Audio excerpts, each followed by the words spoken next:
अस्सलाम वालेकुम। इनाम इल्मी चैनल पर मैं आपको खुशामदीद कहता हूँ।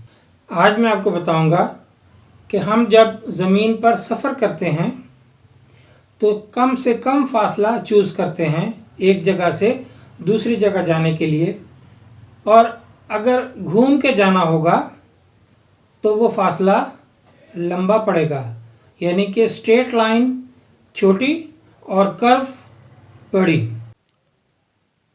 ये एक फ्लैट सरफेस है। फ्लैट सरफेस पे सीधी लाइन कम फासला होती है और जो घूम के आ रही है कर्व है वो ज़्यादा फासला होती है। लेकिन ये फ्लैट सरफेस के लिए है। अगर हम ज़मीन पर छोटा फासला नापें तो वो ज़मीन फ्लैट ही तस्वर की जाती है।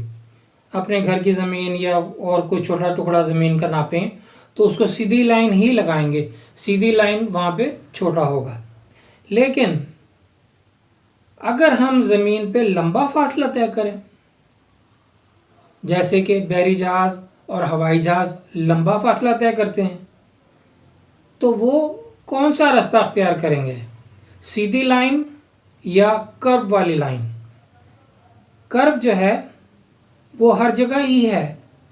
ज़मीन क्योंकि फ्लैट नहीं है, ज़मीन तो गोल है। जैसे ये ज़मीन है, ये तो गोल है, इसमें सीधी लाइन भी कर्व है। जिस तरह अब हम ये इक्वेटर पे अगर हम चलें तो ये भी कर्व है और ये बड़ी कर्व है क्योंकि ये बाहर की तरफ फैली हुई है।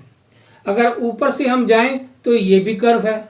और ये जो ग्लोब है ये ज़मीन की असल शक्ल नहीं है, ज़मीन ऐसी है ही नहीं, क्योंकि ज़मीन फुटबॉल की तरह नहीं है। ये ग्लोब फुटबॉल की तरह है, बनाने वालों ने ऐसे गोली बनाते, लेकिन ये ज़मीन की असल शक्ल नहीं है।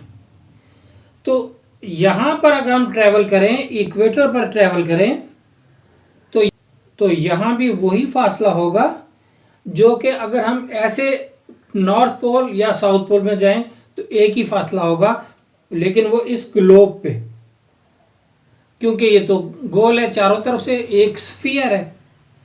लेकिन ज़मीन हमारी ऐसी नहीं है। ज़मीन हमारी कैसी है? वो ऐसी है। This is real shape of the earth. ज़मीन हमारी ऐसी है, ओवल टाइप है। ओवल शेप में हम कौन सा रास्ता इख्तियार करेंगे कि हम जल्दी पहुंच जाए, शॉर्टेस्ट पॉसिबल रूट? तो ये देखिए, ये ज़मीन इस तरह से है। वैसे तो ये इस तरह ही है, कर्व है, लेकिन उसकी रियल शेप ये है। अब यहाँ पे हम आपको बताएंगे कौन सा फासला कम है और कौन सा फासला ज़्यादा है।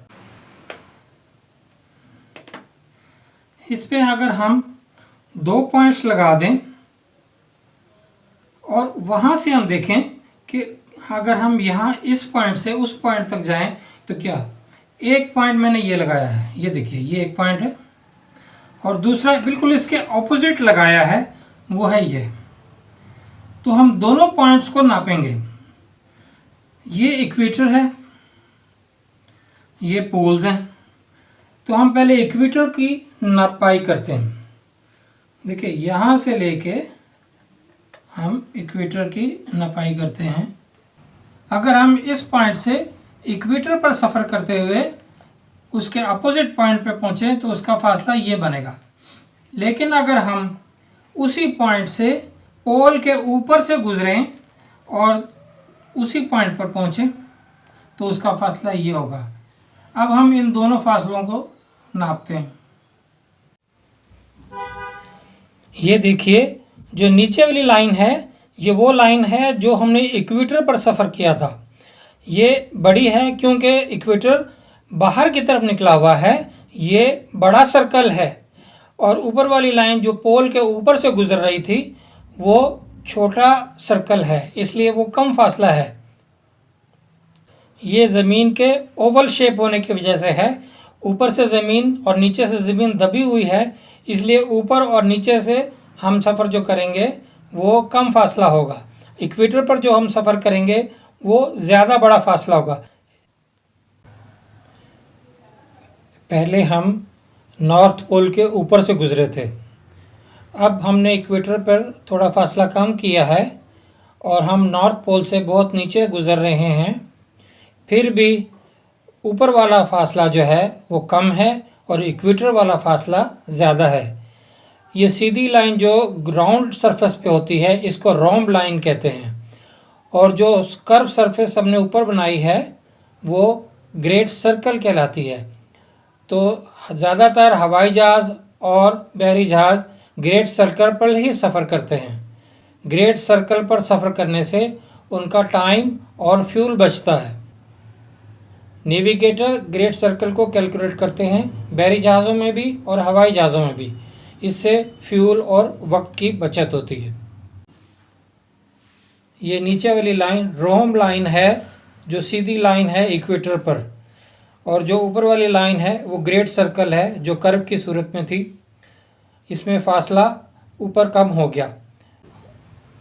ये जो ग्रेट सर्कल है ये ईस्ट और वेस्ट के लिए है, नॉर्थ और साउथ के लिए नहीं है। नॉर्थ और साउथ का फासला एक ही रहता है। तो हमारे नेविगेटर्स इस बात का ख्याल रखते हैं कि वो कम से कम फासले पर बहरी जहाज़ और हवाई जहाज़ को लेके जाएं ताकि फ्यूल और वक्त की बचत हो। अल्लाह हाफिज़।